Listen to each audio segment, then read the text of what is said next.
Debden Airfield, Essex, England, September 1943. The English rain does not wash things clean. It just makes the mud deeper. It coats the perforated steel planking of the runway in a slick, treacherous sheen. Inside the cockpit of a P-51B Mustang, Second Lieutenant Ralph, Kid Hofer, is staring at the rain streaming down his canopy. He is 22, but he looks 18. He has a shock of unruly hair that defies military regulation, a uniform that looks like he slept in it, and a football jersey he refuses to take off under his flight suit. To the brass, he is a disciplinary nightmare. To the flight surgeons, he is a medical curiosity, a man with a resting heart rate so low it suggests hibernation, yet who flies with a ferocity that borders on the suicidal.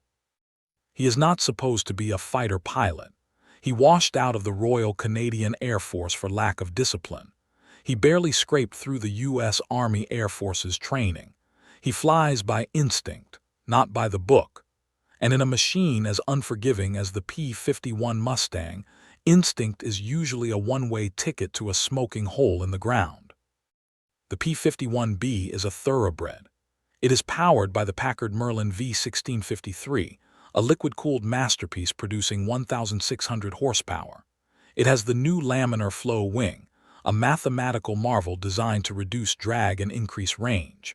But the wing has a dark side. It is unforgiving at the edge of the envelope. Unlike the gentle, thick wings of a P-47 Thunderbolt that shudder and warn you before they stall, the Mustang's wing quits instantly. One moment you are flying. The next, the lift vanishes and the heavy torque of the engine flips you onto your back. Hofer takes off. He is on a training flight, a mock dogfight with his squadron leader, Major Blakesley. Blakesley is a by-the-book tactician. Hofer is a wild card. They climb to 25,000 feet. The air is thin and brutally cold. The heater in Hofer's Mustang is malfunctioning, blowing lukewarm air onto his freezing feet. "All right, kid," Blakesley's voice crackles in the headset. "Show me a defensive spiral, on my mark." Hofer dives. He doesn't just lower the nose. He shoves the stick forward with a violence that lifts him out of his seat. The Mustang screams downhill. The airspeed indicator winds up past 300, 350, 400 miles per hour. The history of aerial warfare is written by the survivors, but the tactics are often invented by the guys who nearly didn't make it. We uncover the technical secrets and human errors that change the way wars are fought. If you want to ride shotgun on the most dangerous missions in history, make sure to like this video and subscribe. You won't find this in the flight manual. At 450 mph, the air turns into concrete. Compressibility effects begin to stiffen the controls. The stick feels like it is set in cement. Hofer is supposed to execute a smooth, spiraling turn to shake the pursuer. But Hofer misjudges the entry. He is going too fast and he is too impatient. Instead of rolling smoothly, he kicks the rudder pedal to the stop while simultaneously jerking the stick back and to the left. He is crossing the controls, a maneuver strictly forbidden at high speeds. He is asking the plane to yaw one way and roll the other while pulling high GS. The result is aerodynamic anarchy. The P-51 resists. The laminar flow wing on the right side generates lift, while the left wing, shadowed by the fuselage and the extreme yaw angle, stalls completely. Snap! The Mustang doesn't turn, it tumbles. It departs controlled flight with a violence that slams Hofer's head against the canopy rail. The aircraft executes a snap roll, a high-speed horizontal corkscrew. It rotates 360 degrees in less than a second, bleeding speed at a catastrophic rate. Hofer is pinned by the G-forces. His vision grays out. The horizon spins like a roulette wheel. He is out of control. He is falling at 500 feet per second. "Hofer, recover, recover," Blakesley is screaming. But Hofer can't recover. The forces are too strong. He is just a passenger in 9,000 pounds of screaming aluminum. Then pure instinct takes over. In a spin, you are supposed to cut power and center the stick. Hofer does the opposite. He keeps the power pinned. He fights the stick, manhandling the ailerons against the spin. Suddenly, the Mustang bites. The airflow reattaches to the wings with a jarring thud. The tumbling stops. Hofer finds himself in level flight at 15,000 feet. He is shaking. His neck hurts. He checks the wings. They are still there miraculously. But he notices something else. He looks up. Major Blakesley is thousands of feet above him and ahead of him. When Hofer entered the tumble, he was doing 450 mph. When he recovered 2 seconds later, he was doing 250 mph. He had shed 200 miles per hour of velocity in a heartbeat, effectively stopping in midair. Blakesley, flying a standard pursuit curve, had overshot him by a mile.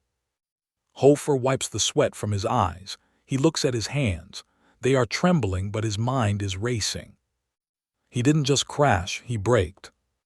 He realized that the Mustang's greatest weakness, its tendency to snap stall at high G, could be its greatest weapon. If he could learn to control that snap, to trigger it on purpose and catch it before it turned into a death spiral, he could do the impossible. He could stop in the middle of a dogfight. He could make the enemy fly right past him. Back on the ground, Blakesley tears into him. You nearly ripped the wings off that bird, Hofer. You crossed the controls at 400. Do you have a death wish?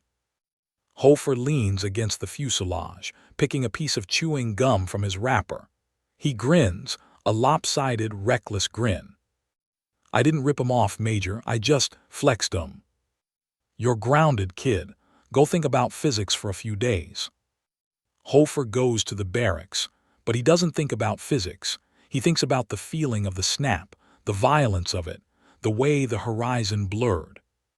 He grabs a model plane. He sits on his bunk, twisting it in his hands. Yaw left, pull back, snap. He realizes the geometry. A standard turn is an arc. The enemy calculates the lead based on that arc.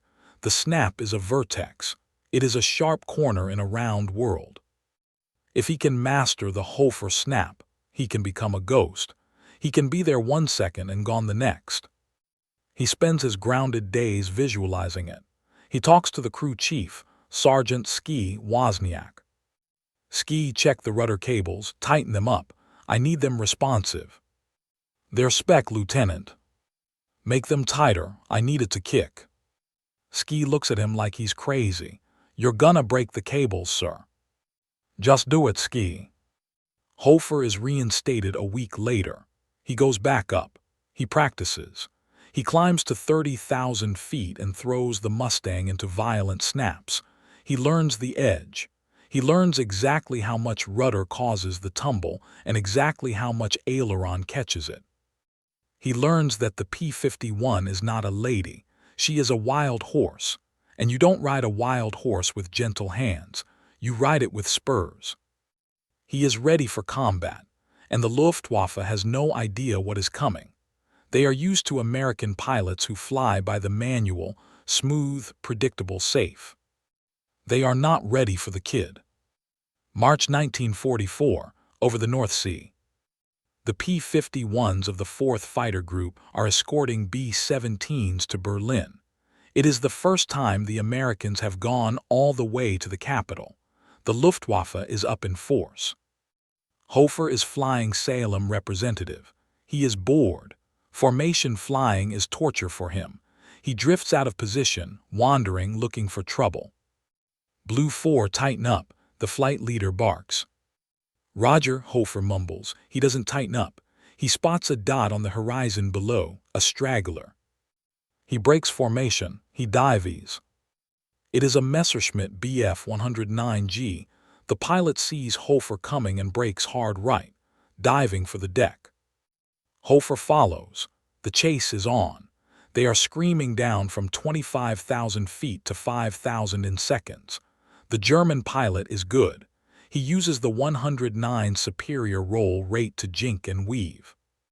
Hofer closes to 400 yards. He is fast, too fast. He is overtaking the German. This is the classic trap. If he overshoots, the German will pop up and shoot him in the back. Hofer feels the speed, 420 mph. "Time to dance," he whispers. He doesn't throttle back, he doesn't pull up. He stomps the left rudder and yanks the stick back. The Mustang protests. The airframe shudders with a metallic groan that vibrates through Hofer's bones. The left wing stalls. Snap! The plane violently cartwheels to the left. It sheds speed instantly, dropping from 420 to 280 mph in a brutal deceleration. The German pilot, watching in his mirror, sees the American plane suddenly tumble. He thinks the P-51 has disintegrated or lost a wing. He stops maneuvering, assuming the fight is over. He straightens out to check the kill. That is his mistake. Hofer catches the snap. He slams the stick forward and opposite rudder. The Mustang stops tumbling and snaps into a stable, high angle of attack firing position. He is now sitting perfectly behind the German, matching his speed. Hofer squeezes the trigger. 4.50 caliber machine guns roar. The tracers walk up the fuselage of the 109. The German plane erupts in flame and spirals into the sea. "Splash one," Hofer says calmly. He rejoins the formation. The other pilots look at him. They saw the tumble. They saw the recovery. "Kid, what the hell was that?"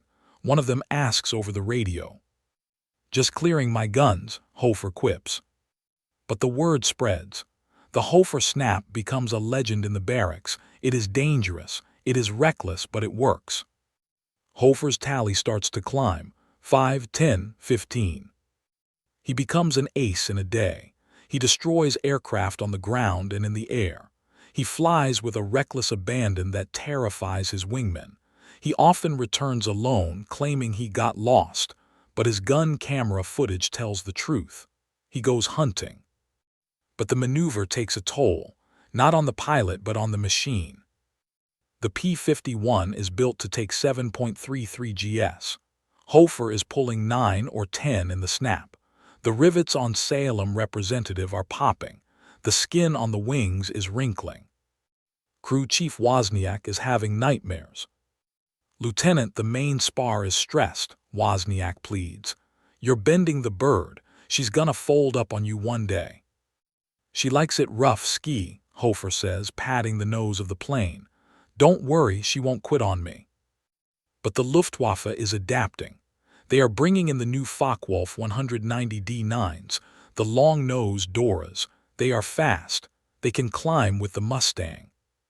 June 1944, D-Day. The sky over Normandy is a traffic jam. Thousands of planes. Hofer is patrolling the beachhead. He spots a column of German trucks. He dives to strafe. As he pulls up, he is bounced. 4 FW-190s drop on him from the clouds. They have him dead to rights. He is low 2,000 feet. He has no energy. He is alone. The lead German fires. 20 shells rip past Hofer's canopy. Hofer is cornered. If he climbs, they shoot him. If he turns, they cut him off. He has to use the snap, but at 2,000 feet, a tumble is a death sentence. There is no room to recover. Hofer doesn't care. He jams the controls. The Mustang snaps. It flips onto its back. Hofer is looking up at the ground. The German leader overshoots, unable to match the sudden deceleration.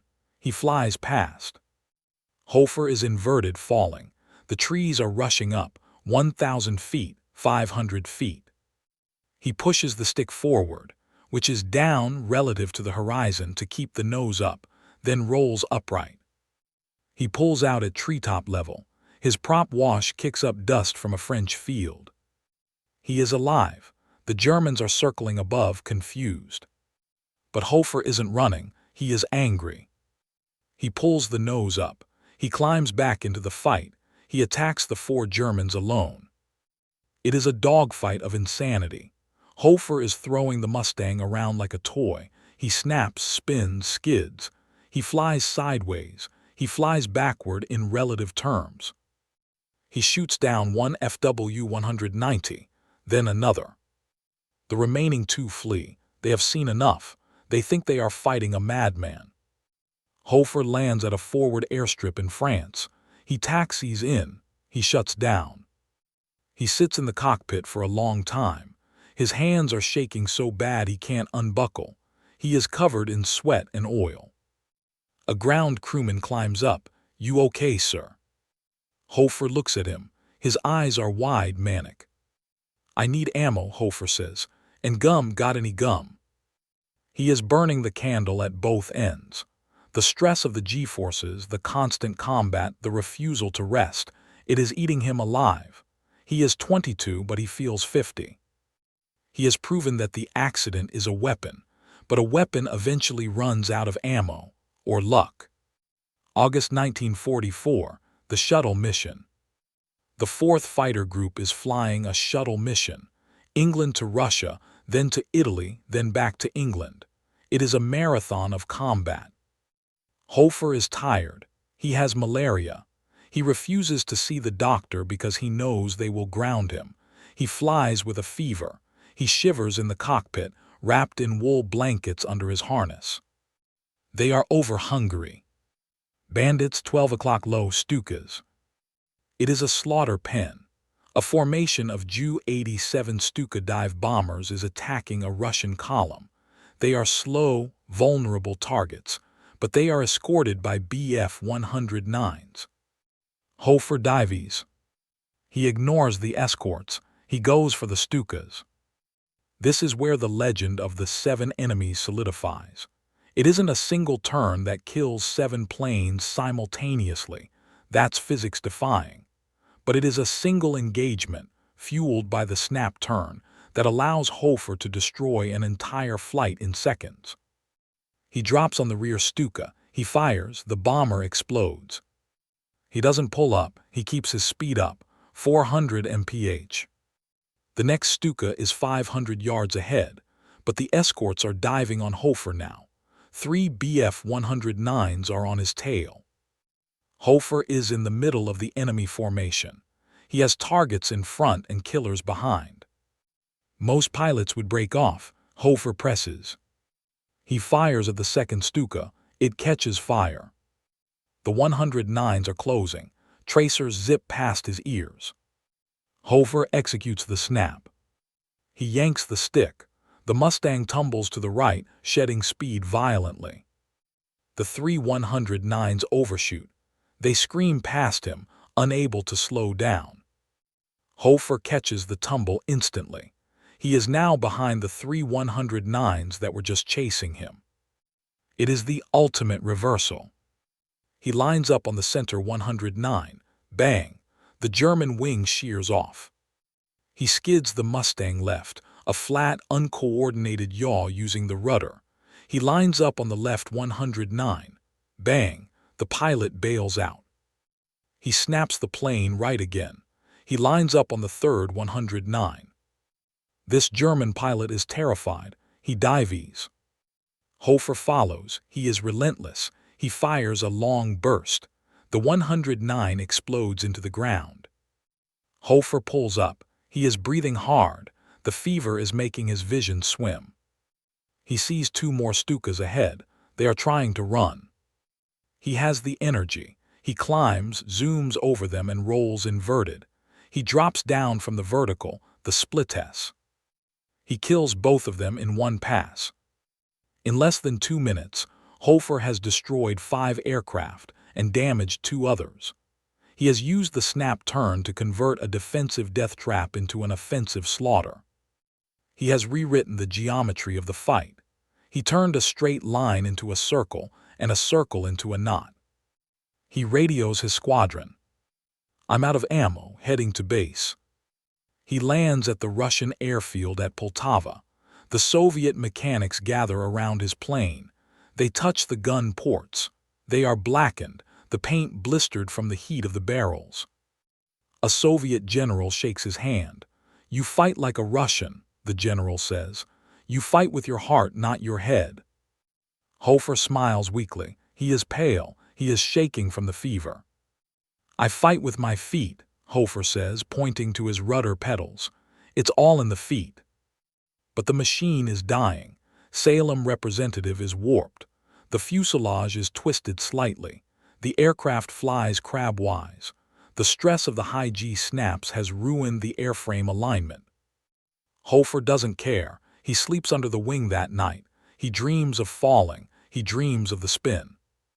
He knows he is living on borrowed time. The snap turn relies on the structural integrity of the wing. Every time he does it, he weakens the metal. Fatigue cracks are microscopic, invisible. They grow with every G. And Hofer is pushing 9 Gs every time he fights. The next day they fly to Italy. Hofer shoots down another plane. He is the top scorer of the group. He is unstoppable. But the physics are patient. Gravity is patient. Metal fatigue is patient. July 2, 1944. Timeline adjusted. Hofer died July 2, 1944 at Mostar, Yugoslavia. He is flying a mission over Budapest. He is separated from his flight. He attacks a German airfield alone, because that is what the kid does. He strafes the flak towers. He destroys 3 planes on the ground. Then he is bounced. A swarm of Bf-109s takes off. Hofer fights. He snaps, he turns, he kills one. But he is low, and he is tired. Witnesses say he tried to execute a sharp turn at low altitude. He tried the snap one last time. But this time, maybe he was too slow, or maybe the wing finally gave up, or maybe the fever slowed his hands by a fraction of a second. The Mustang snapped, it tumbled. But at 100 feet, there is no air to catch you. The plane hit the ground flat. There was no fireball, just a cloud of dust. Ralph "Kid" Hofer was found dead in the cockpit, his hands still on the stick, his body unmarked. The plane had impacted with such force that it simply stopped. He had braked one last time. The news of Hofer's death hit the 4th Fighter Group hard. He was their mascot, their wild child, their proof that you could defy the odds. Major Blakesley packed up Hofer's belongings, a few shirts, a deck of cards, a dog named Duke that Hofer had adopted. "He was a natural," Blakesley wrote in the final report. "He flew by feel. He didn't know aerodynamics, but he knew flight." But the Hofer Snap, the maneuver born from a rookie mistake, did not die with him. Other pilots had seen it. They had learned it. It became known by different names: the high G barrel roll, the displacement roll, the vector roll. It became a cornerstone of P-51 tactics. The Mustang was faster than the German and Japanese planes, but it turned wider. The snap allowed the Mustang to fake a turn, stop, and force the enemy to fly past. It was the birth of energy maneuverability tactics. It taught pilots that corner velocity, the speed at which you can pull maximum GS without stalling, was not a fixed number. It was a variable you could manipulate. Hofer's mistake taught the world that a stall is not the end of flight. It is a state of flight. Decades later, the concept of post-stall maneuvering became the holy grail of fighter design. Engineers studied the P-51's laminar wing. They realized that its sharp stall characteristic, which was considered a flaw, was actually a feature if controlled. It allowed for instantaneous changes in direction. This philosophy led to the design of the F-16 Fighting Falcon and the F-18 Hornet. These planes are designed to fly at high angles of attack, to ride the edge of the stall, to snap the nose around just like Hofer did. The modern Cobra maneuver, where a jet pulls up past vertical and stops in midair, is the spiritual successor to Hofer's tumble. Ralph Hofer is buried in a quiet cemetery in St. Louis. He is not as famous as Chuck Yeager or Richard Bong. He didn't write a book. He didn't become a general. But in the fraternity of fighter pilots, he is a legend. Every time a modern fighter pilot executes a jink to spoil a firing solution, Every time a pilot uses air brakes to force an overshoot. Every time a plane defies the smooth arcs of geometry and flies a jagged line. That is the kid. That is the 22-year-old cadet who misjudged a dive, nearly ripped his wings off, and decided that instead of being afraid of the edge, he would live there. The P-51 Mustang won the war because of its range and speed, but it survived the dogfights because of men like Hofer who treated the manual as a suggestion and physics as a challenge. They proved that the most dangerous weapon in the sky is not the gun, or the engine, or the plane. It is the pilot who makes a mistake, survives it, and then turns around and says, "Watch this."